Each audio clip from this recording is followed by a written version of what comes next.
تو وہ کنکریاں تھی، پھر ڈالا تو وہ شکر تھی. اور مرشد نے کہا اور تو پریشان کیوں ہوتا ہے؟ یہ اللہ نے انتظام کیا ہے، اس لیے کہ تو شکر کا خزانہ ہے. اسی دن سے دنیا نے گنج شکر کہنا شروع کیا. نعرہ تکبیر، میرے پیارے آقا صلی نعرہ اللہ علیہ وسلم کے رسالت. پیارے دیوان. تو جیسی تربیت بابا فرید کی بابا قطب نے کی تھی، اسی طرح کی تربیت صابر پاک کی حضرت بابا فرید رحمت اللہ علیہ نے کی. بچپن میں ماں نے وہاں پہنچایا، اور آپ سب کو بچے کو پتا ہے کہ صابر پاک 12 سال تک لنگر تقسیم کرتے رہے، لیکن آپ نے کبھی نہیں کھایا. ان دنوں آپ کھاتے کیا تھے؟ کیونکہ جو واقعات سن چکے ہیں مجھے صرف اشارہ کر کے اگلے روایات کی طرف بڑھنا ہے، اس کو دہرانا نہیں ہے، تاکہ آپ کے ذہن کا سلسلہ وہاں سے جڑ جائے. حضرت صابر پاک سے کسی نے پوچھا وہ 12 سال آپ کے کیسے گزرے؟ فرماتے ہیں کہ بابا صاحب نے تو مجھے اجازت نہیں دی تھی کھانے کی، یہ کہا تھا لنگر لٹاؤ، لنگر تقسیم کرو، لیکن خود کھانے کے لیے مجھے نہیں کہا تھا. میں نے نہیں کھایا 12 سال تک. تو کہا کھاتے کیا تھے؟ کہا کہ صرف پانی پیتا تھا، اور جب پانی پی کر بھی پھر میرا پیٹ نہیں بھرتا تو میں جنگلوں میں چلا جاتا، اور درخت کی پتیاں، جو درخت کسی کی ملکیت میں نہیں ہوتے، جو کسی کی زمین پر نہیں ہوتے، اس لیے کہ جو زمین کسی کی ملکیت نہ ہو وہ اللہ کی ملکیت ہے. یوں تو سب کچھ اللہ کا ہی ہے، لیکن فقہاء نے اس کا حکم بیان کیا ہے کہ جو زمین کسی کے قبضے میں نہ ہو وہ اللہ رسول کی خاص ملکیت ہوتی ہے. اللہ اکبر. تو فرماتے ہیں کہ میں وہ درخت کی پتیاں کھاتا تھا اور اسی پر گزارا کرتا تھا. پھر حضرت بابا فرید الدین گنج شکر نے، جو آپ کوئی غافل تھے ایسا نہیں ہے، لوگ بیان کرتے ہوئے یوں ظاہر کرتے ہیں کہ وہ 12 سال تک بھوکے تھے، بابا فرید کو خبر نہ تھی، اور جو بے خبر ہو وہ پیر کیسے ہو سکتا ہے؟ پہلی بات تو یہ ہے بے خبر پیر ہو ہی نہیں سکتا، پیر تو روشن ضمیر ہوتا ہے. یہ اور بات ہے کہ خبر ہو کر بھی بے خبری ظاہر کی جاتی ہے، پردے ڈالے جاتے ہیں. یہ مقام ہوتا ہے پیر کا، یہ مرتبے ہوتے ہیں پیر کے. وہ کوئی دکان تھوڑی ہے کہ کوئی بھی ایجنسی لے کر کے بیٹھ جائے پیر بن جائے. مقام پیر یہ ہے، مقام پیر یہ ہے.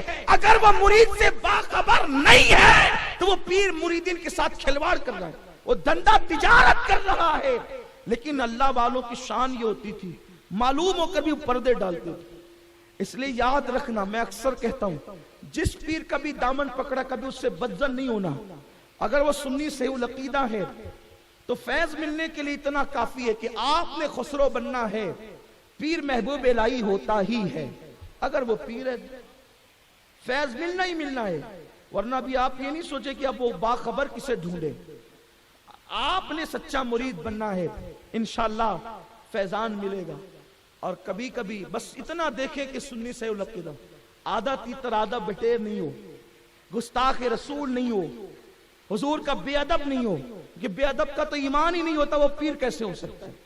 ہمارے شہر میں آج کل یہ دکانداری بھی خوب چل رہی ہے کہ جو لوگ کل تک پیری مریدی کا مذاق اڑاتے تھے اب وہ دکانیں کھول کے بیٹھ گئے ہیں. کل تک جو دعا تعویذ کا مذاق اڑاتے تھے اب وہ بھی دکانیں کھول کے بیٹھ گئے. ان سے پوچھو آپ کو اجازت کہاں سے ہے؟ آپ کو اجازت کہاں سے ہے؟ اس کے لیے تو اجازت چاہیے، اور اجازت کے لیے صاحب اجازت چاہیے. یہ نہیں کہ نیند سے اٹھ کر کوئی بھی پیر بن جائے، نہیں. پیر بنانے کے لیے بابا فرید جیسا مرشد چاہیے، اور بننے کے لیے صابر کلگر جیسا. نعرہ تکبیر، نعرہ رسالت، نگراں سنی دعوت اسلامی، اسے مخدوم ثابت کیا کلیری. کوئی کرانے کی دکان ہے، آٹا دال چاول لا کر کے 4 آئٹم رکھ لے، کرانے کی دکان شروع ہو گئی.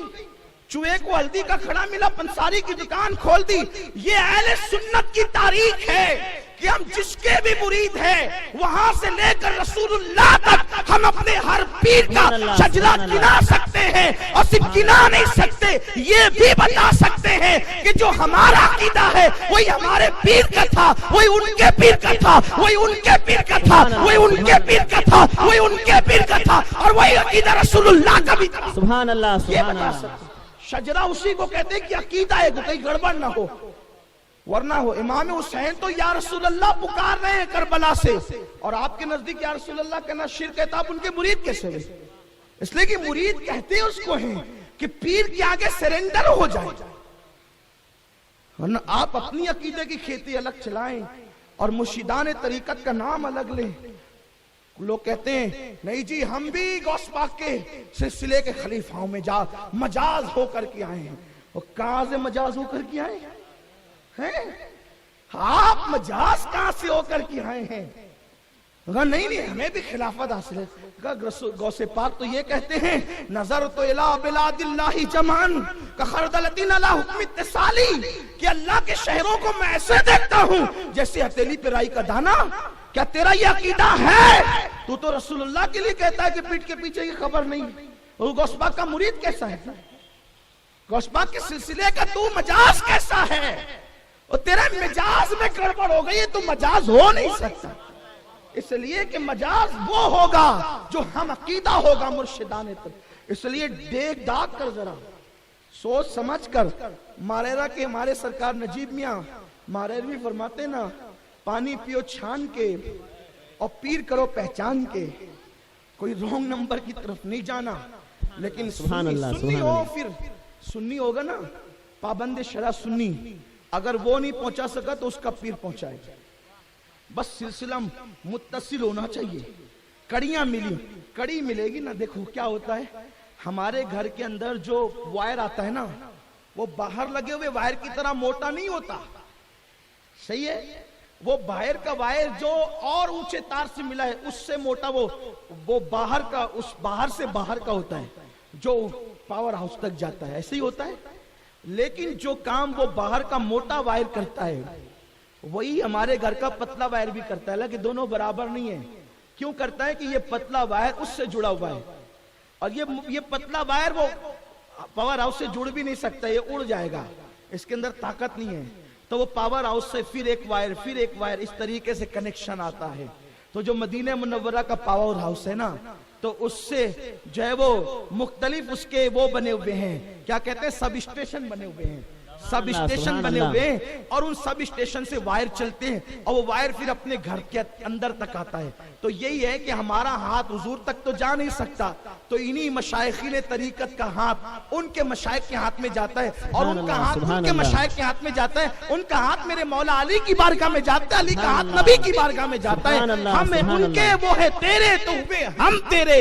اس سے بڑھ کر تیری سمت اور وسیلہ کیا ہے؟ سبحان اللہ سبحان اللہ. قرآن کہتا ہے وابتغوا الیہ الوسیلہ.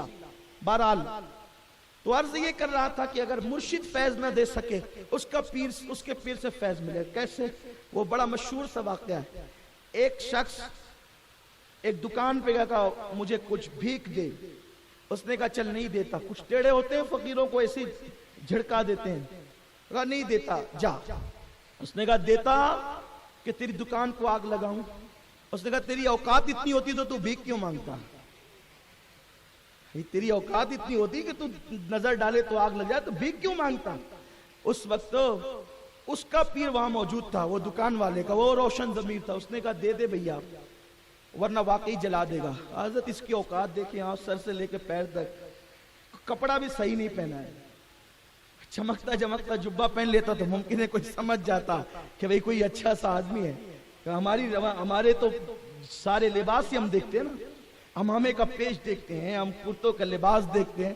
لیکن نادانوں سنو، جن کے کنیکشن وہاں سے جڑ جاتے ہیں، حضور فرماتے ہیں ان کا حال یہ ہوتا ہے کہ اگر وہ گم جائے تو لوگ ان کو ڈھونڈے بھی نہیں. سبحان اللہ. وہ مر جائے تو لوگ ان کے جنازے میں بھی شرکت نہ کرے. وہ بھوکے ہو تو کوئی ان کو کھانا بھی نہ کھلائے. وہ محفل میں آئے تو بھگا دیے جائیں. وہ بیمار پڑے تو کوئی عیادت نہ کرے.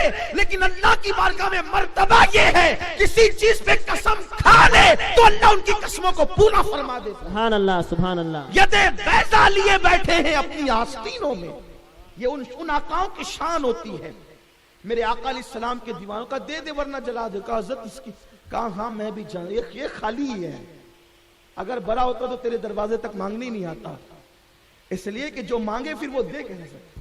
دنیا میں دو قسم کے لوگ ہیں، ایک مانگنے والے، ایک دینے والے. جو مانگنے والے ہوتے ہیں وہ کبھی دے نہیں سکتے، اور جو دینے والے ہوتے ہیں وہ کبھی مانگ نہیں سکتے. سبحان اللہ سبحان اللہ. جو مانگے گا وہ کبھی نہیں دے سکتا. پہچان ہے جو مانگے گا وہ کبھی نہیں دے سکتا اور جو دے گا وہ کبھی مانگ نہیں سکتا. آپ نے کبھی, میں چیلنج کرتا ہوں, قریب نواز کی عمر 97 سال کی ہے, 97 سال میں 1 سیکنڈ بتا دے وہ کبھی کسی انسان سے مانگتے ہوئے نظر آ گئے ہو تو منہ مانگا انعام دوں گا. آپ کبھی نہیں بتا سکتے, لیکن ایک کپڑے پہ زندگی گزارنے والا وہ معین الدین, ان کی بارگاہ میں ظاہری حیات میں بھی اور بعد وصال بھی بڑے بڑے بادشاہ ہاتھ پھیلائے کھڑے نظر آتے ہیں. خواجہ ہند وہ دربار اعلیٰ تیرا کبھی محروم نہیں مانگنے والا. خواجہ کا ہندوستان, خواجہ کا ہندوستان, شان اولیاء کرام. سبحان اللہ, سبحان اللہ. ایسا کیوں ہوتا ہے کہ وہ مانگتے نہیں؟ اس لیے کہ ان پہ اللہ کا رنگ چڑھا ہوتا ہے. اور قرآن کا صبغۃ اللہ ومن احسن من اللہ صبغہ, اللہ کے رنگ میں رنگ جاؤ. اللہ کے رنگ سے بہتر کس کا رنگ ہے؟ اور یہ رنگ کب چڑھتا ہے؟ جب من پاک ہوتا ہے, دلوں کی صفائی ہوتی ہے. جب گناہ سے یہ رنگ چڑھتا ہے. کہا دے دے اس میں کچھ نہیں ہے, لیکن اس کا جو پیر ہے نا وہ بڑا مضبوط ہے اور وہ انتظار میں کھڑا ہے کہ اگر اس کی نظریں اٹھ گئی تو وہ جلا دے گا, اس لیے اس کو دے دیا جائے.